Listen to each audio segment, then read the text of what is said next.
Hi guys, അസ്സലാമു അലൈക്കും. ഇന്ന് ഞാൻ വെണ്ടയ്ക്ക കൊണ്ടുള്ള ഒരു റെസിപ്പിയുമായിട്ടാണ് വന്നിട്ടുള്ളത് കേട്ടോ. നല്ല ടേസ്റ്റാണ്. കണ്ടാൽ വെണ്ടയ്ക്കയാണെന്ന് പറയത്തേ ഇല്ല കേട്ടോ.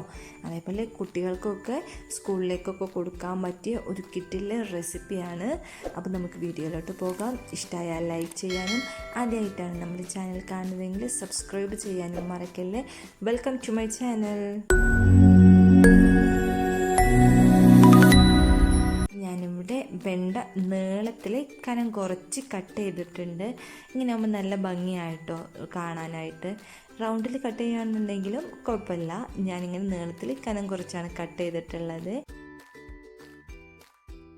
ഇനി ഇതിലേക്ക് 1/2 ടീസ്പൂണോളം കുരുമുളക് പൊടി, 1 ടേബിൾ സ്പൂണോളം മല്ലിപ്പൊടി, ആവശ്യത്തിനുള്ള ഉപ്പ്, 1 ടീസ്പൂണോളം മഞ്ഞൾപ്പൊടി, 1 ടേബിൾ സ്പൂണോളം മുളക് പൊടി, കുറച്ച് വെളുത്തുള്ളിയുടെയും ഇഞ്ചിയുടെയും പേസ്റ്റും കുറച്ച് വിനാഗിരിയും ചേർത്തിട്ട് നമുക്കത് നല്ലതുപോലെ ഒന്ന് കുഴച്ചെടുക്കാം. ഇനി നമുക്കിതൊന്ന് ഫ്രൈ ചെയ്തെടുക്കാം. കുഴച്ച ഉടനെ തന്നെ നമ്മൾ ഫ്രൈ ചെയ്യണം കേട്ടോ. നമ്മൾ റെസ്റ്റ് ചെയ്യാനായിട്ടൊന്നും വെക്കരുത്.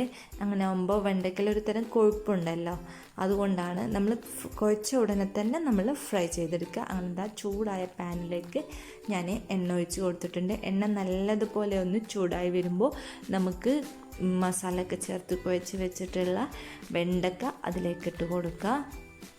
ഞാനിവിടെ വെണ്ടയ്ക്ക വറുത്ത് കോരാണ് ചെയ്യുന്നത്. നിങ്ങൾക്ക് വേണമെന്നുണ്ടെങ്കിൽ കുറച്ച് എണ്ണയിൽ വറുത്താൽ മതി കേട്ടോ. അധികം എണ്ണ വേണ്ടാന്നുണ്ടെങ്കിൽ കുറച്ച് എണ്ണയിൽ വറുക്കുക. അങ്ങനെ ഒരു സൈഡ് വെന്തിട്ടുണ്ട്. നമുക്കതൊന്ന് മറിച്ചിട്ട് കൊടുക്കുക. ഒന്ന് ഇളക്കിയാൽ മതി, എപ്പോഴും ഇളക്കാൻ പാടില്ല കേട്ടോ. അതൊന്ന് ഒരു ഭാഗം ഒന്ന് വെന്ത് കഴിഞ്ഞാൽ നമുക്കതൊന്ന് ഇളക്കി കൊടുക്കുക. അങ്ങനെ ഞാൻ കുറച്ച് കറിവേപ്പില ഇട്ട് കൊടുത്തിട്ടുണ്ട്. അങ്ങനെ നമ്മുടെ വെണ്ടയ്ക്ക നല്ലതുപോലെ ഫ്രൈ ആയി വന്നിട്ടുണ്ട് കേട്ടോ. വെറും 5 മിനിറ്റ് മതി ഇതുണ്ടാക്കാനായിട്ട്. ഇനി നമുക്കിത് കോരി മാറ്റാം. അതാ നമ്മുടെ വെണ്ടയ്ക്ക കൊണ്ടുള്ള ഫ്രൈ ഇവിടെ റെഡി ആയിട്ടുണ്ട്. നല്ല ടേസ്റ്റാണ്. എന്നും ഒരേപോലെ ഉണ്ടാക്കണ്ടല്ലോ, ഒരു ദിവസം വെറൈറ്റി ഒക്കെ ഉണ്ടാക്കണ്ടേ. അപ്പോൾ ഇങ്ങനെ ഒന്ന് ഉണ്ടാക്കി നോക്കുക. ഉണ്ടാക്കിയിട്ട് ഫീഡ്ബാക്ക് എങ്ങനെയുണ്ടെന്ന് കമൻ്റ് ആയിട്ട് അറിയിക്കുക. അപ്പോൾ ഇത്രയുള്ളൂ. മറ്റൊരു റെസിപ്പിയുമായിട്ട് വീണ്ടും കാണാം. ബൈ.